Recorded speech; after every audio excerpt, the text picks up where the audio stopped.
Welcome to episode 10 of our series Photoelectric Effect. Now we are ready to discuss the central research for which this whole story is being constructed, this whole session are being given, and that is Einstein's work on photoelectric effect 1905 paper, for which he was awarded this Nobel Prize in Physics just 100 years ago.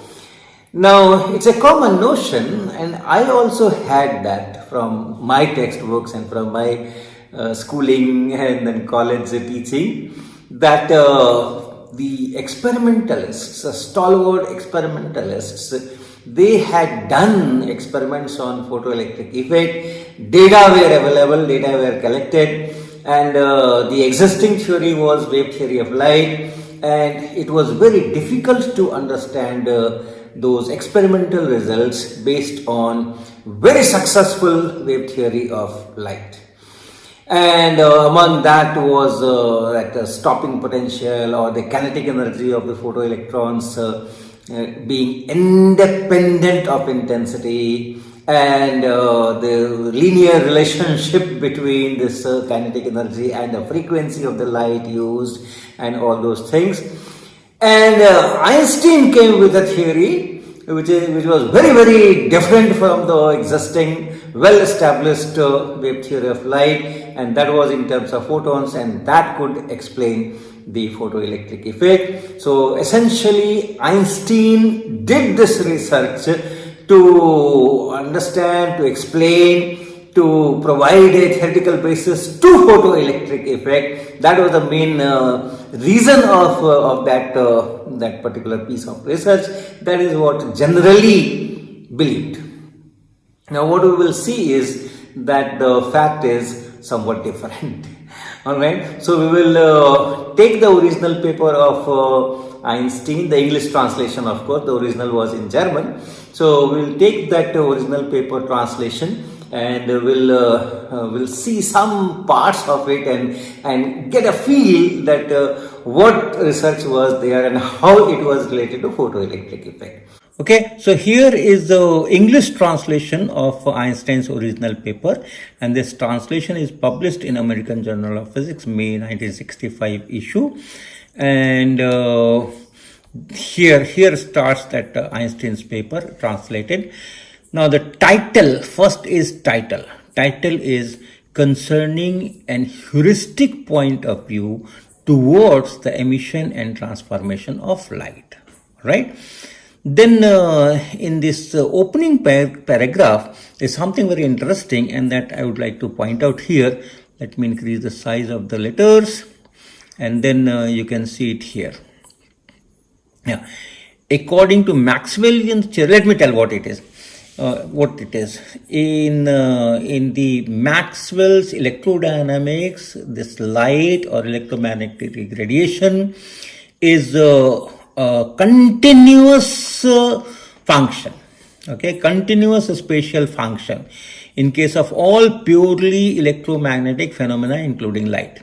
So light is considered as a wave, and that is spread over continuously in the space. So there is no discreteness.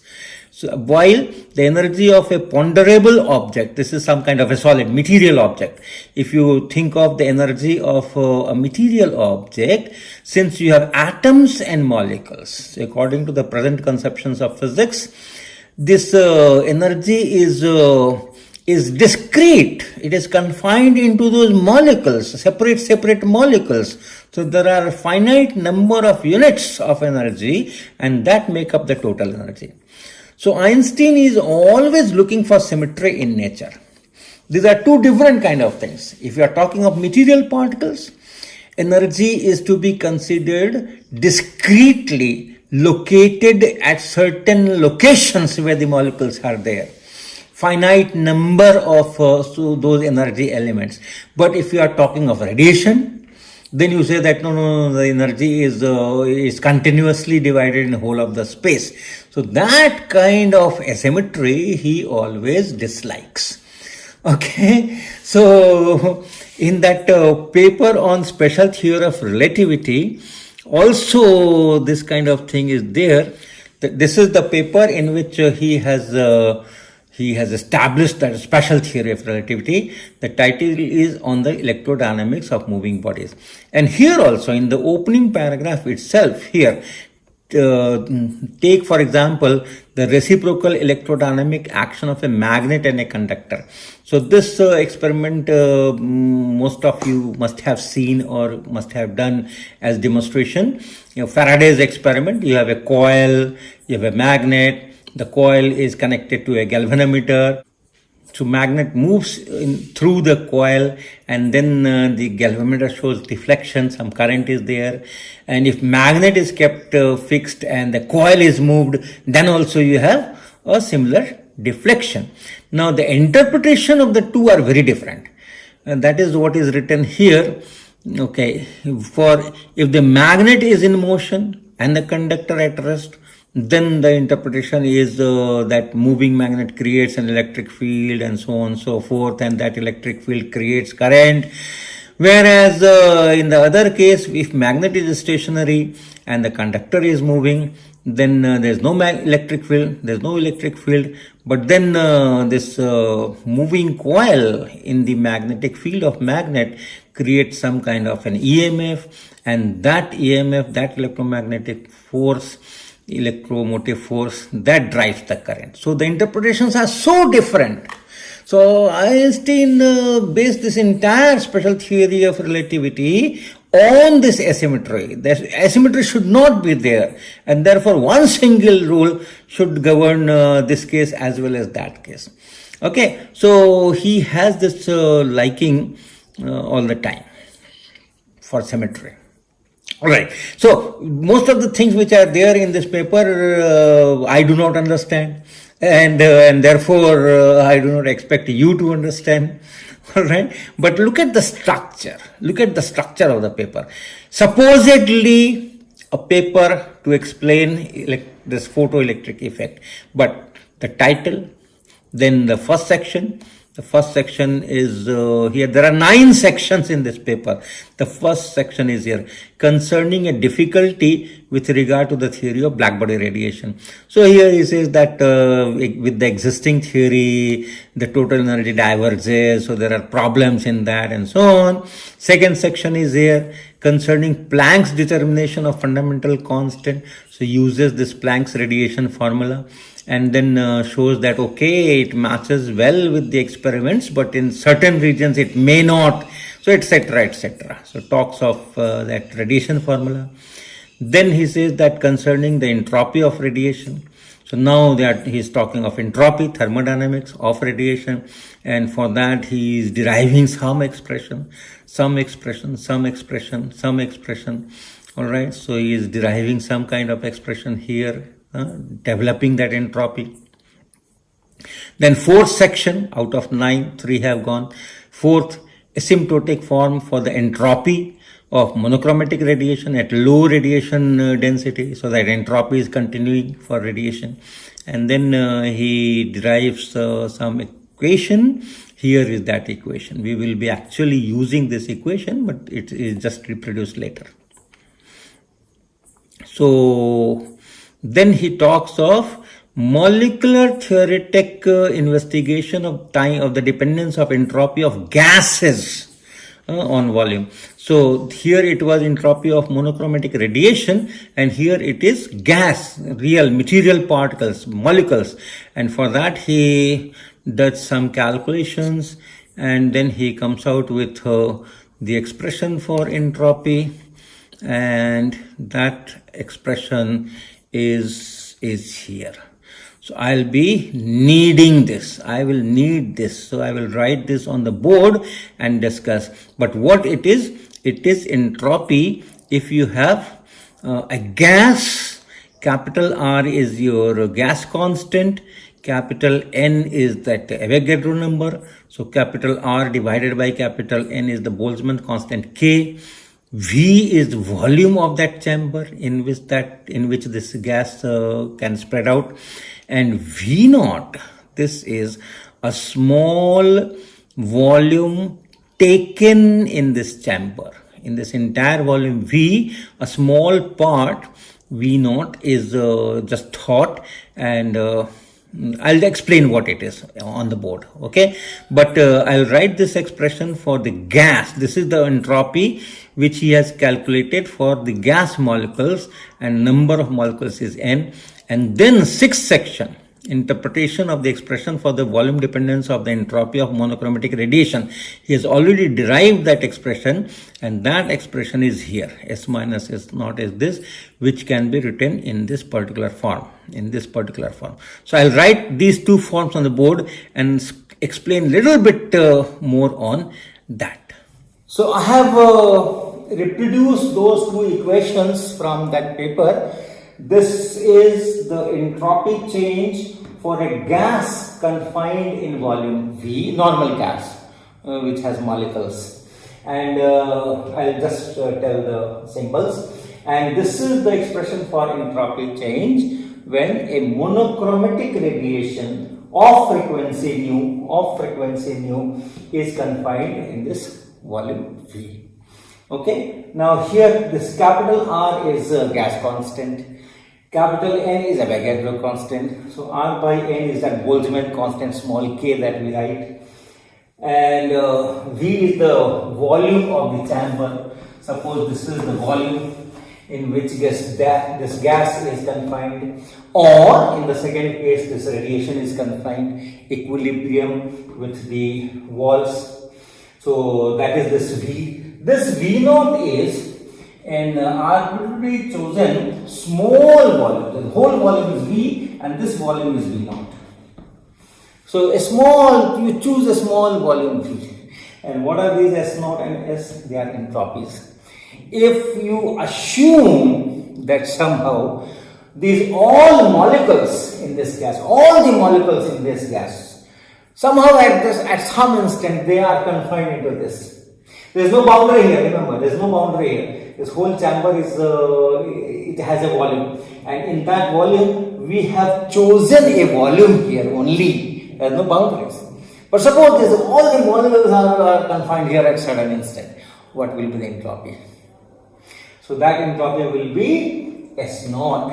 And in general, when it is all equilibrium and stable and all the molecules are spread over according to their choice, then the entropy is this S. So this is the meaning of this equation. And this equation, same thing. Again, you have a chamber of volume V, and this monochromatic radiation of frequency nu is spread over this. And the same meanings, this V naught is this small V naught, and suppose all the radiation somehow gets confined into this small V naught, then what will be the entropy? That is this capital S naught. And when the radiation is taken its own course of action, it is spread in its own way, then the entropy is this S. Now compare this and compare this, these two. S minus S naught, R by N, log V by V naught, V by V naught, to the power small n here, and to the power this big factor here. Okay, same structure.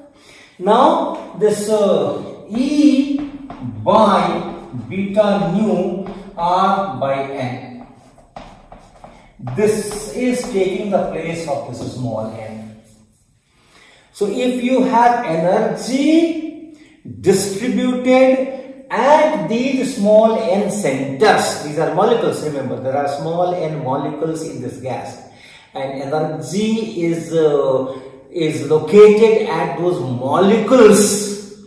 So energy, total energy, capital E of the system is distributed at these n discrete centers, and in between there is no energy. Alright, and this is taking the place of small n if it is radiation. So that means this monochromatic radiation can be thought of, compare these two, can be thought of that the whole energy of this monochromatic radiation, electromagnetic radiation, is confined at these many centers in this whole volume, not in the entire volume continuously. But in this volume, there are these many locations. Location here, location here, location here, location here, location here, location here, location here at one instant, at one given instant. So the total number is small n, that is this. And whole energy of the radiation is either here or here or here or here or here or here. Okay, and the total is E, capital total is E. So this whole energy of this electromagnetic wave is not continuously distributed over the volume, but it is confined at certain definite locations, finite number. How much is the number? Is this? These are your energy quanta. The next question we can consider is, if this total energy capital E is distributed in these many locations, which we call quanta, at a certain instant, remember, these are all moving with that speed c. So if the total energy is distributed in these many centers, how much is the energy at each center individually? So if I assume that this is same for all quanta, if this energy is same, then the energy per quantum, how much it is. So if I do that, and if I call it, say, since we have already used this E here, let me call it some E naught. What is this? This is energy per quantum. We have these many quantums, energies are located at these many centers. So at each center, how much is the energy here? How much is the energy here? How much is the energy here? And assuming that all these are having the same energy, this energy will be equal to E divided by this total energy, and that divided by this whole thing, E, and then by beta nu capital R N, and that is just this, beta R by N.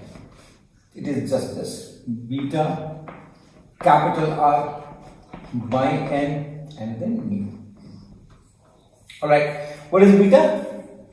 Beta appears in the Planck radiation law. If you have noticed in this Einstein paper also, that expression is given, Planck's radiation law expression is given, and there you have two constants, one is alpha, one is beta, and that alpha and beta, they are fixed. Planck has obtained the value of beta and alpha. Actually beta, alpha and beta are related, so that the value of beta is taken which matches with the experimental curve of intensity and this side wavelength. So how that that energy of this radiation is distributed in different wavelengths, that is spectral distribution, which goes through a maximum, to match that what beta is needed.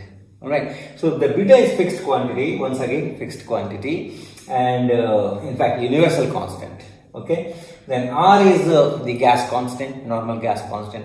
N is Avogadro number, so R by N is Boltzmann constant. Everything known. So this is known, and this is universal. It does not depend on anything else.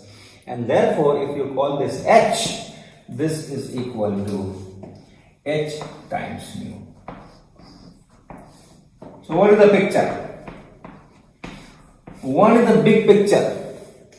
The big picture is, though it is electromagnetic radiation, though it follows that all diffraction, interference, all those things can be very well explained by telling that it is a wave, classical wave, no quantum character. And still it can be regarded as, you can also take this view that this energy of this radiation is not continuously distributed as demanded by the pure wave picture. But in certain cases, it can also be treated as a separate energy quantum here and there. Right?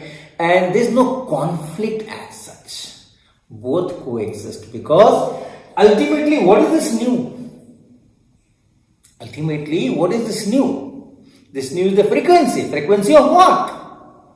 Frequency of what? This frequency or this wavelength frequency are related. This wavelength, this frequency, they are all coming from the wave picture. Alright, so that interference, diffraction, that tells me, okay, this is the wavelength, this is the frequency. Bring that frequency from there and then construct these quanta with these energy, h nu, h nu, h nu, h nu, h nu. If your radiation is monochromatic with certain frequency, certain wavelength, then okay, this. If it is a mixture, then fine, we have varieties of photons of different h nus, So that's the kind of picture it emerges. Okay, so we'll continue with this. We will explain in little more what does it mean and how it finally explains photoelectric effect and all those things in the next episode.